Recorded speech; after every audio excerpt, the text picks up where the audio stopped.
Hi everyone, my name is Martine. I'm from Puree Design. We're a design company specialising in branding and web design. So I'm here today to talk to you about networking. So firstly, a confession. If you'd asked me 2 years ago what I thought about networking, I would have said, I hate it. And I was just wondering, it's something that a lot of people don't like doing very much. It'd be quite interesting to see a show of hands, how many people, if I ask you now, do you really like networking or you're not that keen? So if you're not that keen on networking, maybe you could put your hands up. So quite a few of you then. It'd be quite interesting to know what reasons you'd give for not really liking networking. So someone who put their hand up, just shout out, or I think there's some guys with mics. There's some people over here that put their hands up. So why don't you like networking?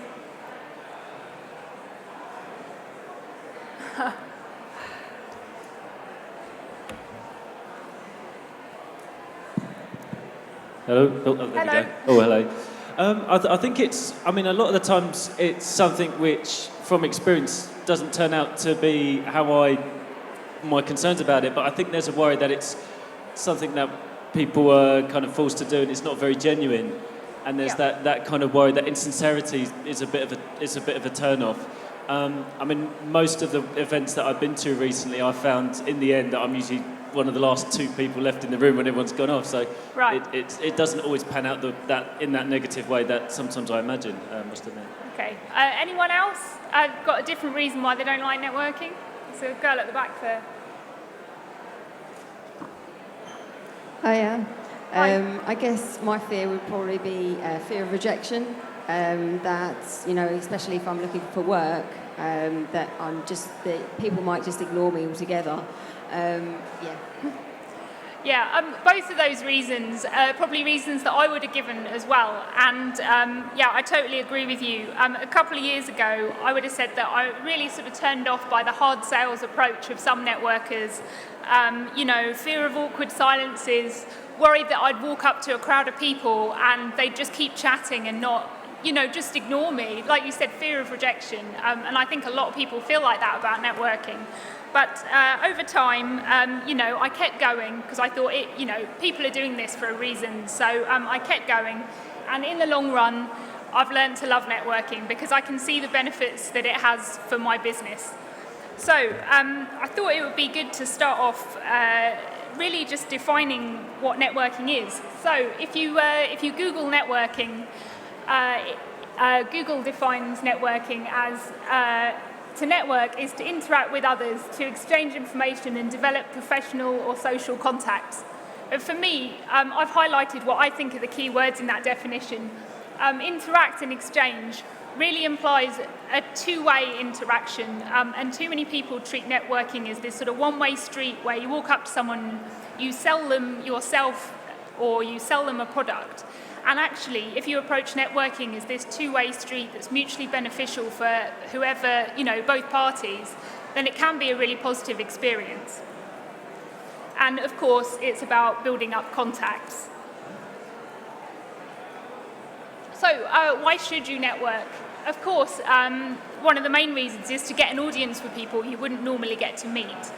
And for people who are seeking jobs, that could be a massive advantage. If, say, you've sent your CV into a company and they've got a stack of 100 CVs, but the guy who's sorting through them, you've met at a networking event and you've had a chat and made a positive impression, you're much more likely to get into the final cut. So, having that face-to-face interaction can be a real plus. And also, I think something that's really unique to, certainly the sector, but especially in Brighton, is how positive and supportive networking can be. There's a lot of real experts out there in all sorts of fields, from design to WordPress, Java, whatever it is. And networking can be a place to sort of meet people with similar skill set and interests, and really exchange information and help each other. And networking helps you be part of that community where you can take advantage of that sort of supportive community, which I think is really important. And of course, some networking events have free food, which is always a bonus. So, I think that a lot of people who are uncomfortable with face-to-face networking probably do quite a lot of social networking. It's nice and safe, you're behind your computer screen, no one's going to reject you, or if they do, it won't be too painful. So, with Twitter, you can build up a meaningful following, have conversations online, and genuinely cultivate meaningful contacts that you're instilling value by either helping them online with things or tweeting about something that's interesting, to do with your sector. And there's also some specific networking events like Brighton Hour and Sussex Hour. I think Brighton Hour is on Mondays from 8:30 p.m. and it's sort of a virtual networking thing, really. So that's an interesting one if you haven't heard of that before. But and then, of course, with Facebook and LinkedIn, there are some great groups. I joined one recently that was people who are in marketing in Brighton. And there's a lot of people on there advertising jobs, discussing marketing issues and problems. And actually, they do a monthly meetup as well. So it does lead to face-to-face meetup. And also, with mailing lists, I work at the Skiff, which is a co-working space in the Lanes, and their mailing list actually is a kind of virtual networking in itself. People post about jobs, ask questions about some code they can't figure out. There's a lot of interaction there, and that's a kind of networking if you treat it in the right way. But you should be careful because, according to the BBC, online networking is bad for your health. So I'm not going to read this out, but essentially I found this article on BBC News claiming that not having face-to-face networking experience is actually bad for you. So doctor's orders, we should do some face-to-face networking. So before we get on to actual networking events, I think it's really important to remember that actually networking isn't just about attending a particular event on a particular night. Networking can happen in everyday life. Your life is a networking opportunity, whether it's someone you meet at the pub or a relative or at the water cooler. Every conversation you have with someone new is a potentially useful contact, and some of the things I'm going to talk about can be applied to those everyday meetings as well as official networking.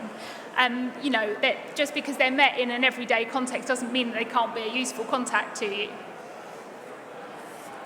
So, face-to-face events. In Brighton, we're absolutely spoiled for choice. It doesn't matter if you're into a particular kind of coding, you're a designer, a UX person, if you're a girl, or, really whatever your interest is, there's a networking group for you. So I guess the question is, which events should you attend? And that's really down to personal choice. Of course, some of them are paid and some of them not. Often a lot of the paid ones have some really interesting talks, which can be a great conversation starter when you get onto the networking later in the evening, asking someone what they thought of a particular speaker or that kind of thing. And the other thing to really consider, especially if you're a job seeker, is the kind of people who go to the events. If you really want to become a freelancer, then, for instance, the Brighton Farm might be the event for you. It's full of other freelancers, chock full of advice of people doing what you want to do. Or if you're looking to work with big business, you might want to pick an event that's, frequented by a lot bigger clients. Sorry, speaking from my own point of view as a business there, but yeah, clients or potential employers. So it's really down to personal choice. Some of them are a lot more relaxed than others, and you just have to try a few and see what works for you. It's not about attending them all, it's just about finding the ones you feel most comfortable with. So, just gonna, so in terms of finding networking events, there's a few places that I found useful to find places. The Wired Sussex Events Calendar is always a useful one, and it's kept really up to date. And I found a great list of networking events on thejoyofbusiness.co.uk with a little description of the kind of vibe at each of the events, which I found really useful. And I always make a habit, if I'm at a networking event and I meet someone interesting, to ask them what kind of events they go to, because I found some great networking events by asking that question. And of course, our good friend Google. So I'm just going to follow up now with a few networking tips that I've picked up over the last couple of years. So networking begins before you walk through the door of the bar. It's a great idea to have a look at the list of attendees and see if there's anyone particular you want to speak to. And often there's a Twitter handle published, and it's a great idea to contact the people you really want to speak to before you arrive and say, hey, you know, I notice you're going to this event tonight. It'd be really good to speak to you, so maybe I can look out for you. And you're much more likely to end up speaking to that person if you kind of prime them in advance. So that's very useful. And also, for networking to be useful for everyone, you want as many people as possible there. So, you know, tweet about the event you're going to, share it on Facebook, promote it, and that's only going to be good for everyone. And also, if someone's hoping to speak to you and they see you're going, then that could work in your favour as well. And if you're at an event and you're not really sure who to speak to, or there's someone you're looking out for, hosts are normally more than happy to introduce you. So if you don't know who to speak to, or you can't find the person you want to speak to, it's a great idea to just ask, and then you get sort of a free intro and a free into a conversation. So that's a good one if you're not sure who to speak to. So you're at your networking event, waiting to get your first drink at the bar, and someone says to you, so what do you do? It's probably the most common opening question asked at networking events. I certainly get asked it all the time. So it's a good idea to be ready with an elevator pitch, if you like. Instead of just saying, oh yeah, I'm a designer, you know, if you embellish it a bit, you could sort of stoke up a whole conversation. So, and of course, because networking's a two-way street, it's a good idea to make sure you ask back. You know, don't get too carried away talking about yourself. It's a really good idea to try and learn about the person you're talking to. So, the elevator pitch. In 2010, I was at a networking event in Brighton, and I got stuck in an elevator. Genuinely, it was the UX Brighton meetups, and it was in the I-crossing, and we had a very interesting talk. And after the talk, I got in the lift with 5 people I didn't know, and it stopped between floors. So suddenly I was stuck in a lift with 5 people who I'd never met before at a networking event, and we were forced to talk to each other. It was an interesting situation, and apart from trying to figure out how we were going to get out of the lift and what we were going to do about the guy in the lift who really needed to go to the toilet, and we didn't know how long we'd be in there for, we all introduced ourselves and talked about, what jobs we did. So kind of a under pressure elevator pitch, if you like.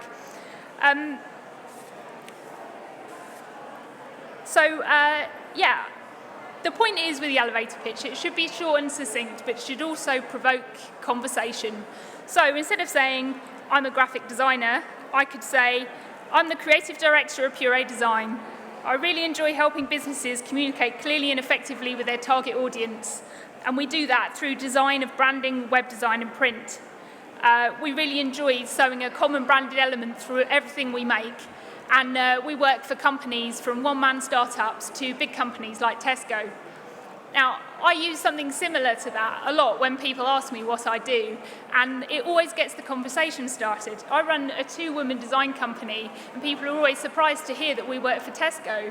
And, there's usually a few raised eyebrows, and that gets the conversation flowing. So if you can weave in something into your elevator pitch that piques someone's interest, the conversation should flow from there. So, following on from that, just ask open questions. If you're nervous about going to a networking event because you don't know what to talk about, then just have a couple of stock questions that get people talking, and just listen to the responses. And they'll do the hard work for you. You'll be learning about what they're looking for and how you can help them. And as people are talking, you'll probably pick up on little things you can ask about. So you needn't be worried if you're worried about what to talk about. All you need is a couple of good open questions to get the conversation flowing. And in my opinion, networkers should avoid the hard sell. It's something I hear a lot, that people find people really selling their product when perhaps they're not even interested, quite disingenuous, like you were saying. And I think generally networkers find it a real turn-off. So if you're really genuine and you show a real interest in the people you meet, I think everyone will have a much more positive experience of networking. And it'll also,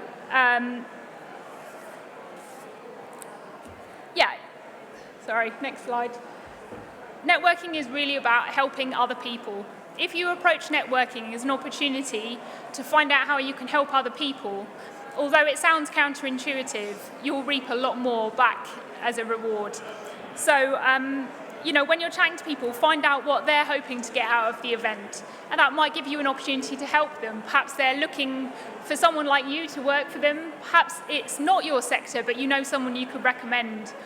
Or maybe it's someone who's stuck with a bit of code and you know someone who could help, or you can help yourself. All of those things help to promote you as sort of an interesting, knowledgeable person and a helpful person. And if you're sort of showing those qualities to people, then you look a lot more employable. So, it's really about, ask not what your contact can do for you, but what you can do for your contact. Networking is also about quality, not quantity, like so many things in life. So, what I'm trying to say here is that it's much more valuable to have 3 in-depth conversations with people and really get to know what they're about, what they do, what their interests are, than to have 30 quick intros. In my opinion, those 3 in-detail conversations will be much more valuable to you as contacts as a quick hello to 30 people.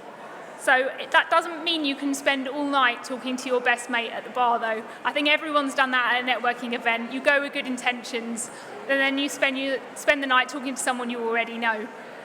So it's a great idea if you are attending with a networking event with a friend. If you just turn up together, agree to split up, spend half an hour going to meet other people, and then you can introduce each other to the people you've met, and that's a great way to meet a few more people.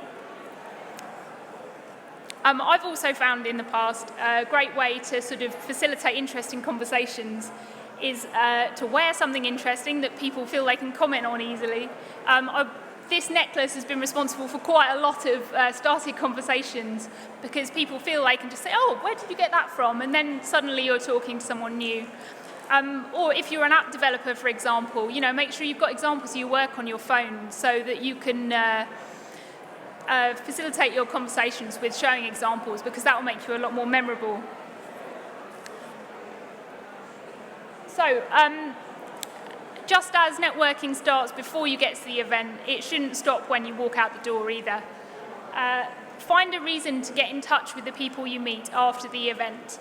The contacts you make will be much more valuable if you can keep that relationship going after you walk out the door.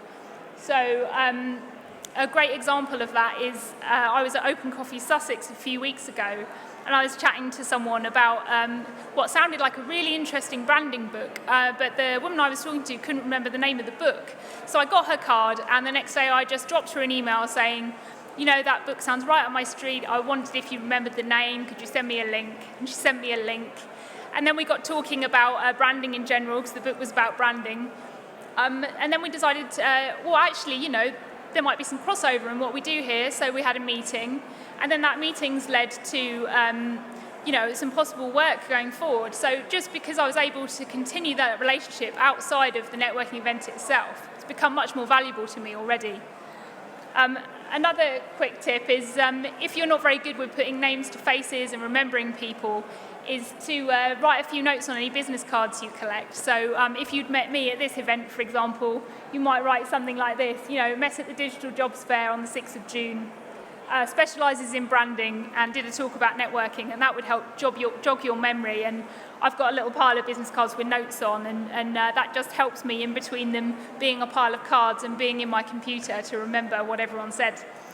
And it's good to remember that whoever you meet at a networking event, just because they don't have a job that a role they're trying to fill right now, doesn't mean that they're not a useful potential contact for you. There might be jobs that come up in the future. If you make a good impression, they might mention you to someone else, or someone else they know might have a job, and through being part of that network and continuing that contact outside of the networking event, you're much more likely to get wind of these kinds of things. So just think of it as an ongoing relationship, and meeting someone at a networking event is really just the first step in cultivating meaningful relationships with lots of contacts that may well be able to help you out, and you should be able to help them out in the future. So go forth and network. And does anyone have any questions?